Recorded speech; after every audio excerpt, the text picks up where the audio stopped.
Hey folks, it's Ardwulf. Welcome. We have an unboxing video for you today of Antietam, September 17th, 1862, from Worthington Publishing. This is a 2019 release, and according to the back, it's a two-player game. According to the back of the box, it's 4 out of 10 difficulty and 3 to 6 hours to play.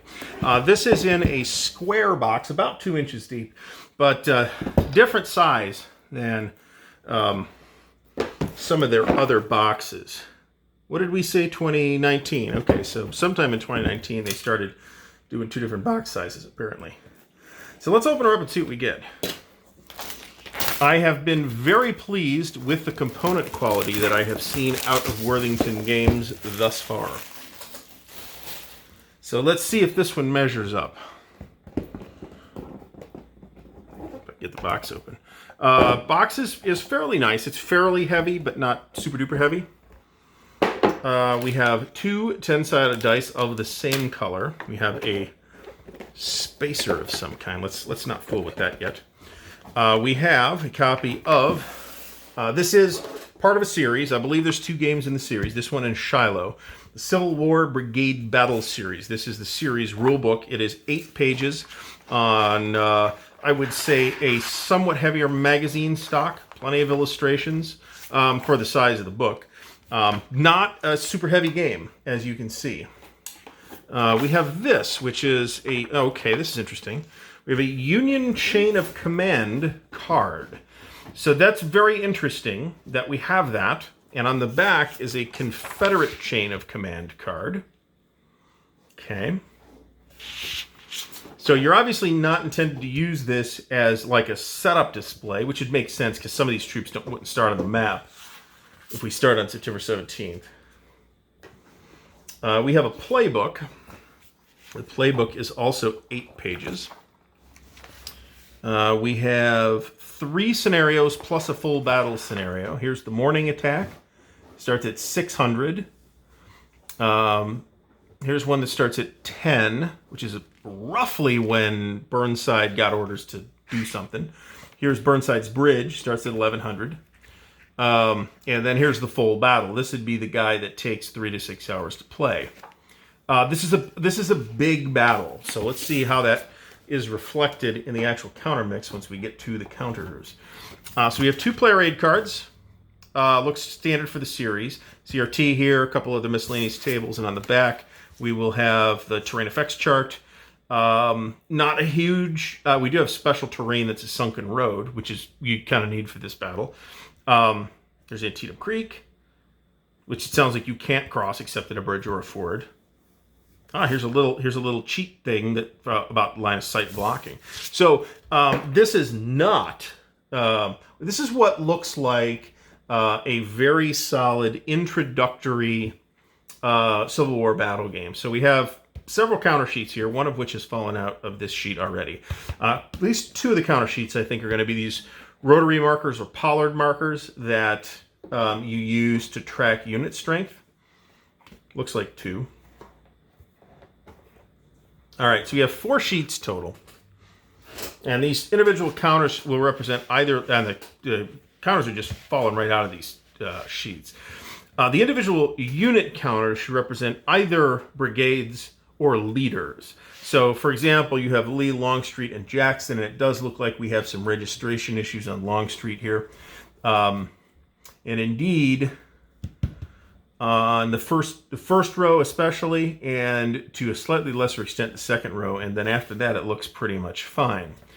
So we'll have, for example, A.P. Hill here, and then he's going to probably command, that'll be his division, presumably division? Yeah, it would be division. And then he'll command these 3 corps, Branch, Gregg, and Brockenborough. And then for the Union, we'll have McClellan, who of course is in overall command, Hooker, who actually performed very notably here at Antietam, our good old buddy Burnside, he of the colorful facial hair and not a great commander. We've got Doubleday, Howard, Ricketts, Kimball. Let's see here. Bull Sumner's here too. Not seeing the counter for him. He's at the battle, I can tell you that. There's Bull Sumner. So, and of course we've got some Union, not a ton of Union cavalry here actually. McReynolds and Rush, Farnsworth, Slocum. Looks like that's a leader though. Presumably their leaders are shown mounted to indicate that they move at the leader rate, whatever that is.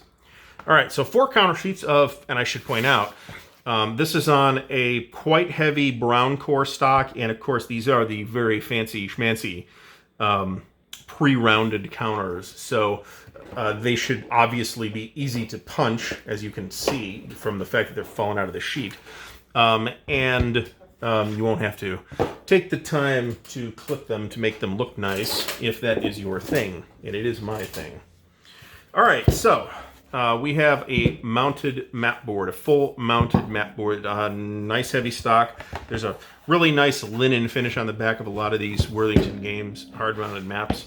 Let's see what it looks like. All right, so we have here, well, I'm not sure how much of this you're going to be able to see, but we have Antietam Creek winding its way over here. This is Burnside's Bridge down here. Here's the town of Sharpsburg. Out this way, there's going to be a where is this? Where's the sunk? Here's your sunken road. Down here, there's going to be a couple hills down here that will be initially occupied by Confederate artillery. And down here, you're going to have a cornfield. Here is the cornfield. I will tell you that this is a relatively well-lit room, whether it shows up that way on camera or not. The small type on the smaller features on this map is very difficult to read. It's in a cursive. It is not particularly done in a way that makes it stand out from the surrounding terrain. There's no like framing around it or anything like that, or border around it to make it easier to read. So I don't know that that's particularly important, but the map looks nice, certainly, and it's the map quality is nice. That print's just a little bit small. Sharpsburg itself is in a larger print, and that I found relatively easy to read, but I have some familiarity with this battle too. So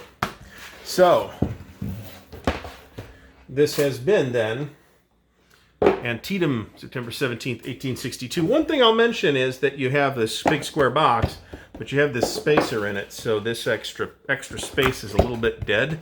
I'll have to look at that from a storage standpoint in terms of how much storage I can get in here. It is not implausible, especially considering the simplicity of the counter mix, that I can get little plastic bins in here or something like that to hold all the pieces. But I like what I see in terms of component quality here. So this has been then Antietam, September 17th, 1862. Once again, quite nice production quality from Worthington on this. The component quality is quite good. I think Shiloh is a little stronger, to be honest. I think the box is thicker. I think the map's a little easier to read. The counters are identical. The rest of the components are identical. Shiloh's also in a regular size box instead of a box with that extra space in it. That doesn't really matter, but the game looks nice, and I am planning on getting this to the table before too long so that we can get back to you with a report on what I think of it. So stay tuned for that. If you have any specific questions for now, please mention them in the comments below. Please give the video a thumbs up if you've enjoyed watching it. Please subscribe to the channel and check out the Patreon if you're so inclined. It is linked in the video description.